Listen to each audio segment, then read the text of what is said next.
opinion means nothing. Yeah! Hello, and welcome to another episode of My Opinion Means Nothing. And this week will be the 8th episode of the opinions not meaning anything, I guess. I should really stop counting, but I guess I'll wait until after 10, and then I'll just put it on the end of the episode, and you guys will just know what number it is, and I won't say it at the start of the episode, and it won't be awkward, and I won't be talking about it. But anyway, this week, it's been a couple of weeks late. I dropped one episode in January. And now been slacking, Corey.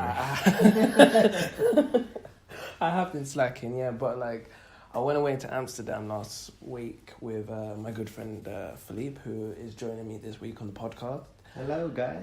And thanks for having me. Yeah, man, you're welcome. And that's the reason why I'm slacking. I did plan to record an episode last week, but when in damn. That's all I have to say about that. Things don't quite work out the way they're planned in Amsterdam. Oh, no. As we found out. I mean, I love the Dutch people. They're really efficient. So efficient.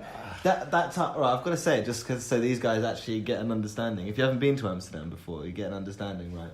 So in the UK, right, if I went down to the high street to take some cash out from the cash machine and the cash machine was out of service, I would not be able to go to that cash machine to use it to get cash out for at least a week, maybe. Good couple of days, yeah. You know, if they're quick, a good couple of days. In Amsterdam, right, one just went out of service. We went to use it. It was out of service. We're like, we'll have to walk to another one. We walked, 2 minutes around the corner to the next one?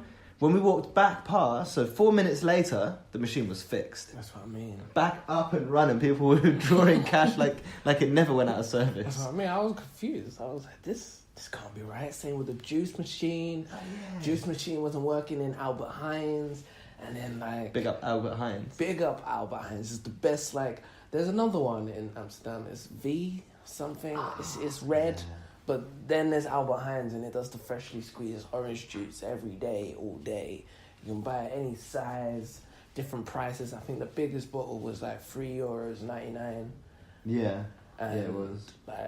It's winning. Although, no, it's the same company. I think it's all the same company, to be honest. But yeah, there was one orange juice machine that wasn't working in Albert Heijn's. Philippe wanted juice, he was trying to use it. Some other guy came up and he seemed really upset the juice machine wasn't working. Yeah, that's all he wanted in the morning. But that's the thing, if you get used to it, if you get used to having freshly, the taste, the flavour, it was intense, and it was different to the freshly squeezed orange juice you do at home. I think this juice, they literally squeezed the whole thing. Yeah. Was there any peel left? Because I don't remember seeing it. I think there was, but it kind of... Because they're really efficient with the recycling and everything, it just recycled and threw it away into the bins automatically after they finished with it. It was so efficient. And they also, from what I understand, they get paid for their recycling there. Yeah, when they recycle glass bottles, I think it's 20 cents for every bottle they recycle, something like that. So if you recycle 5 glass bottles, that's €1. Yeah, I know. So that's incentive. The UK government should be getting on top of this. If they were giving people money to recycle, more people would be inclined to recycle. I would recycle much more. Even businesses and companies, I'm pretty sure they would be more inclined to recycle. Because there was another thing I saw, at the end of days, I would see businesses and shops bringing out all their recycling and putting it out into the street for I guess the recycling guys to collect every single day, which is pretty cool. Or maybe it was once a week, but I only saw it one day personally. But yeah, that was pretty cool. It's a cool place. It's an amazing place. There were more bikes than people in Amsterdam, and yet there's still so much space. Yeah. There was space for bike lanes and car lanes and pavements on the side. Walkways, whatever you want to call them. Yeah, right? Walkways is what you call them, because there were some walkways, there was no definition or no division between the walkway and the road. So like you could just be walking, and then you hear wing wing, the bike's behind you because you're in the bike lane. Bikes ruled the road, man. That's what I mean. In Amsterdam, bikes rule the roads. And there's a few cars. But it was raining in Amsterdam, unfortunately. For what? And hail. And hail, yeah, on and off. The hail experience of trying to be outside and then suddenly just tiny little pellets of ice. And you walk along, you're like, but it was clear and sunny 5 seconds, and then it stops 10 seconds later, and you're like, oh, okay, I guess I'll continue. And then 10 seconds after that, it starts again, and you're just like, where is this coming from? I don't know, I didn't get it. Is it just, am I just high because I'm in Amsterdam? Like, is this how it works? Have I had too many space cakes? What is this? Like, God. It was fun though, and like, the way the people were there, they were just so calm and like... Every day was a Sunday. Yeah, pretty much. Like, they all did what they needed to do. Like, shit got done, Yeah, but every day was Sunday. Yeah. there was no need for a rush. No. Like, why rush to do something that you could do in half the time? You know, if you don't need to rush, why rush? You're still going to get done, or, you know. While you relaxed. I mean, yeah. They seem to get things done, be more efficient, be more chilled out, and like, altogether, just, they seem nicer. Seems cool there. And also, I started to learn Dutch, and I am finding that Dutch is very similar to English, but you were saying, Phil, that was because the lineage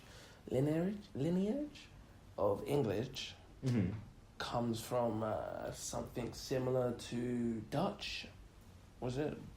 So the Dutch language kind of, I think, comes from part of Germany or something like that. Okay. And our language also comes from part, like, kind of, well, it's mixed in our language, but course. part of it comes from kind of Saxon Germany. Oh, okay. Cool.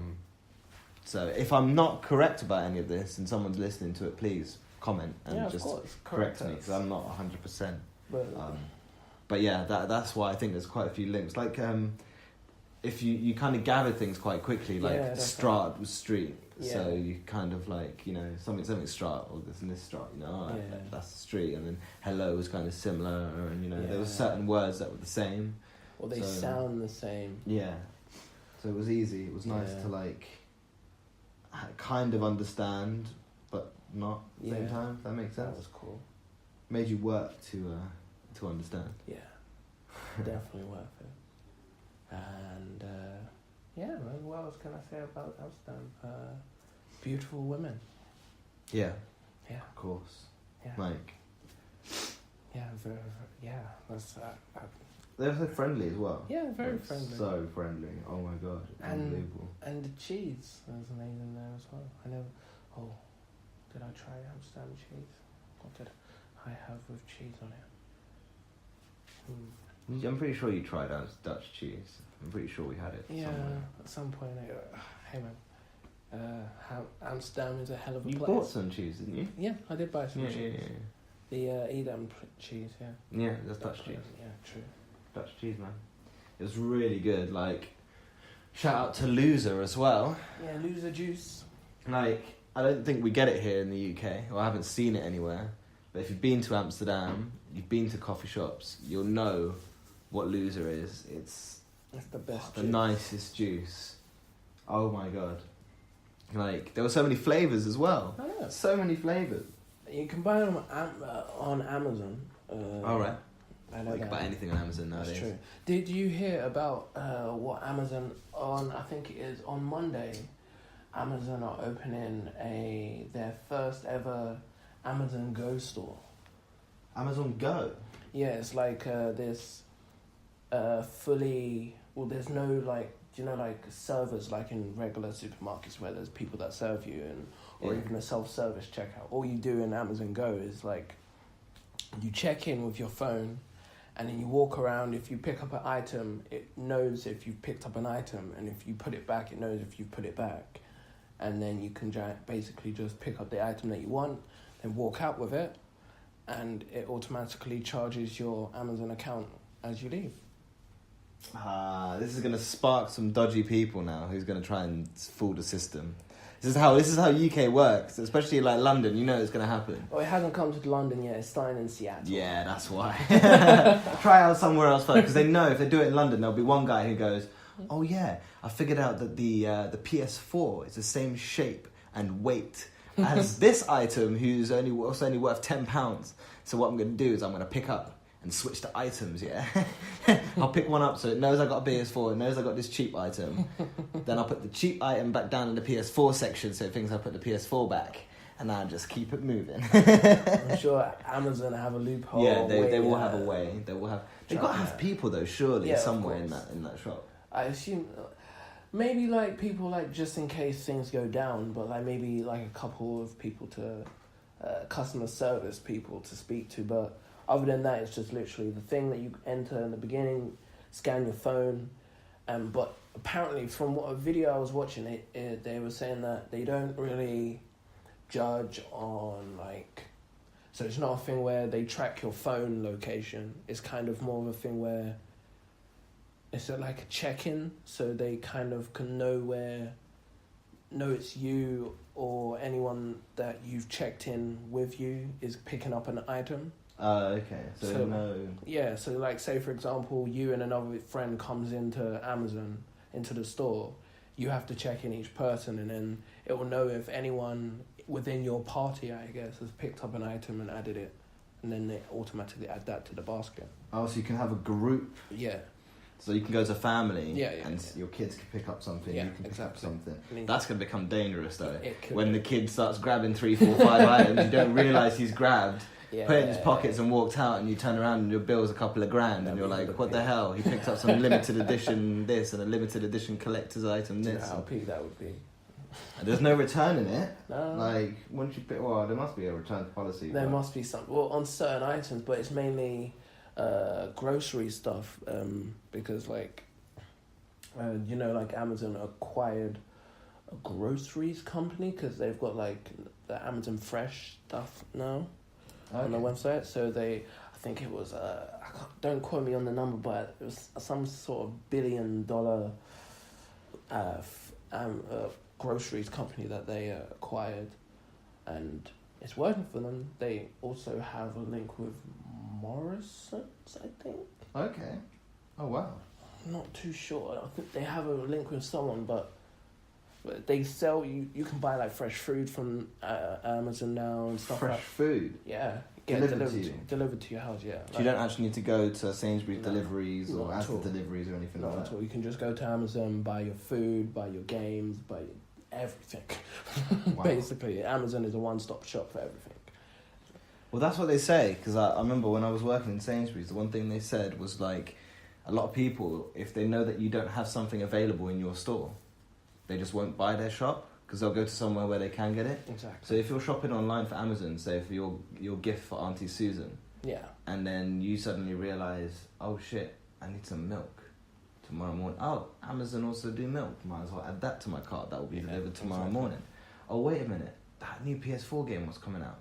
I might as well buy that as I got the extra cash today. And I fancy some sweets and juice tomorrow, for the munch. I'll get that. Yeah, and they've also got these click buttons as well, where basically if you can kind of like subscribe to certain things, like say there's washing up liquid and stuff like that. You can subscribe to getting a certain amount of that. So like if you're starting to run low, you click on the button and it automatically orders like your batch of your next whatever you need. No way. Yeah. That's crazy. And like there's certain brands that have co-signed with Amazon to join in to do it, but yeah, I've seen it. I never tried it because I'm not really subscribed to anything like that, but it would be cool. Would make life easier. Walking around your house and you're just like, oh shit, this is running low, click a button and it automatically sets up the order.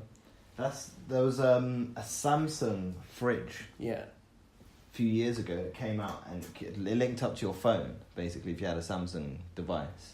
And it told you when your